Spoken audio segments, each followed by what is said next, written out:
welcome back. We're so excited that you decided to come back and listen in on our conversations for Revived and Renovated. Since Mhm. we last introduced ourselves, we're glad you decided to come back and see what we might talk about this week. And this week, our word that we wanted to cover is revived, actually. Mhm. First word we wanted to talk about.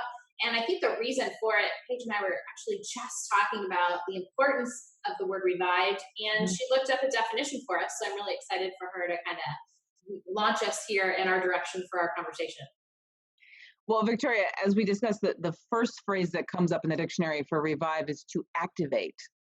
And to me, that sounds like to take from not doing anything to doing something, to begin, to start, to take that first step. And I think it's a good thing for us to begin in this journey of this conversation, but also for somebody who is stuck, whether in the home, in their personal life, in their relationships, in their habits, and something that feels very stuck or very sort of like, dormant, and they don't know where to go. Just taking the first step is actually reviving. And I think in our modern life with social media and so much perfection, whether it's, spiritual perfection or home perfection or beauty, you can think like, oh gosh, I'm so far from that. I don't know where to begin. Revive is a way not to get to that Instagram page, right, with the perfect life, Right. but to just take the first step in the direction of what your version of that is. And I think we don't talk about that enough, that the beginning is just one small step. Absolutely. We talk about this a lot when we're doing conversations about even setting good habits or, just trying to even get things done around the house, like word lists and things like that. So being revived, coming back to life again. Sometimes that's Mhm. a full drink of water on a hot day. And that's Mhm. enough to get us going to the next step.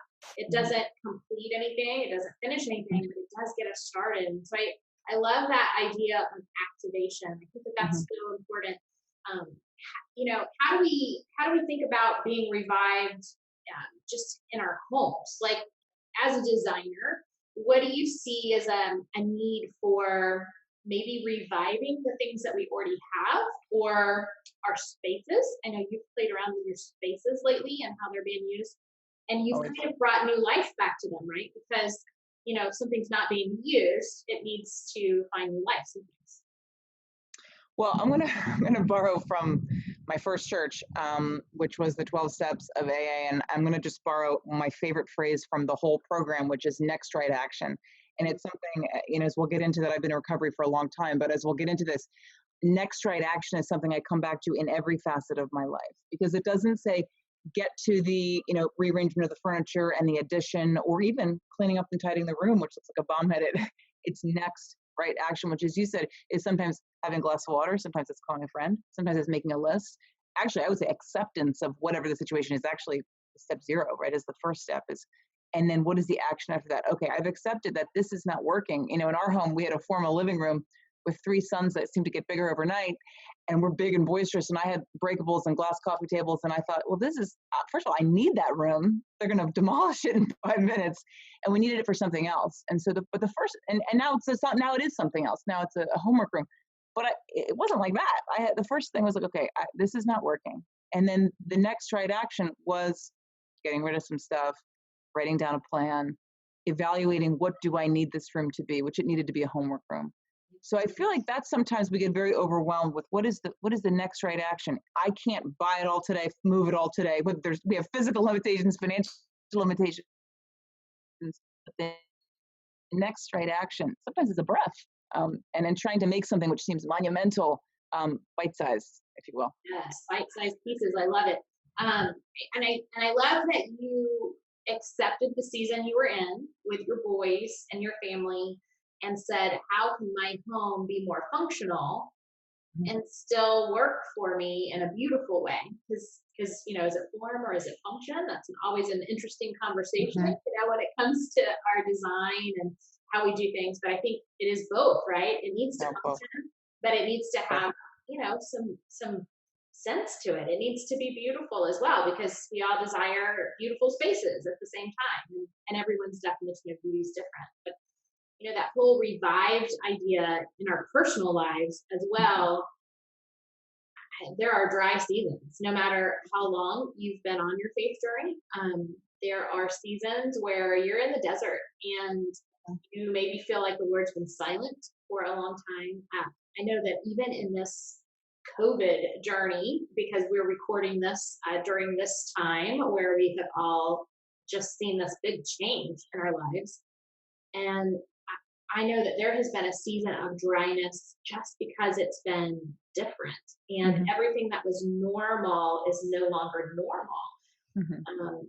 I think that breathing new life in also is so important in a season after you've been through something really dry, Mhm. or even defeating death, Mhm. Mhm. loss. All Mhm. of those things come to mind when I think of kind of that restart. It's the whole bringing back to life again. And so I love the idea of just digging in that how can we talk about being revived again, and especially in our spirits.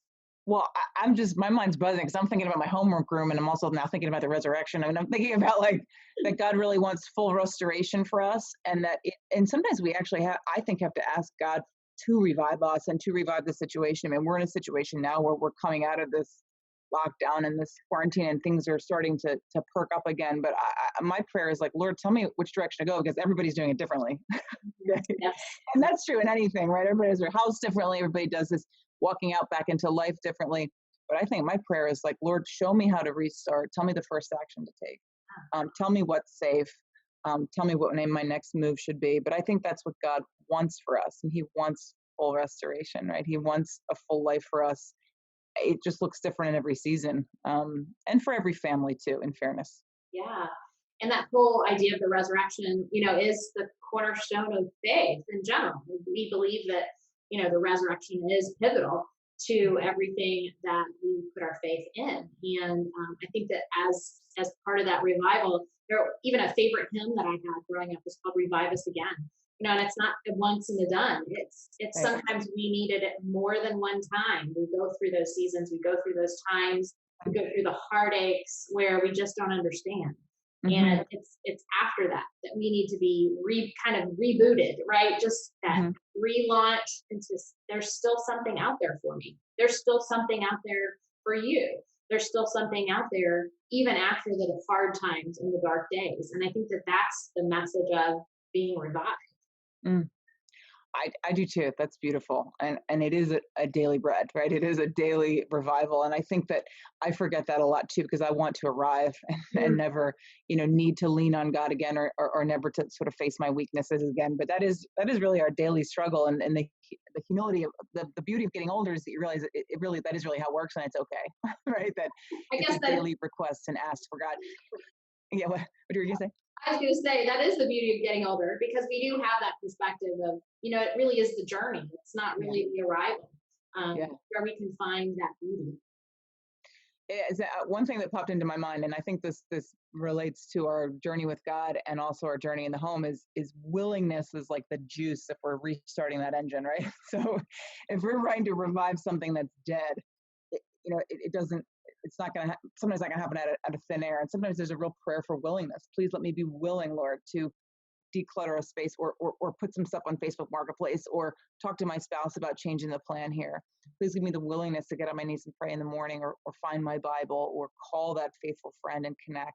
It's like the juice. Sometimes we need that juice. And I think sometimes I don't pray for the thing. I pray for the willingness to do the thing. Right. Absolutely. Absolutely.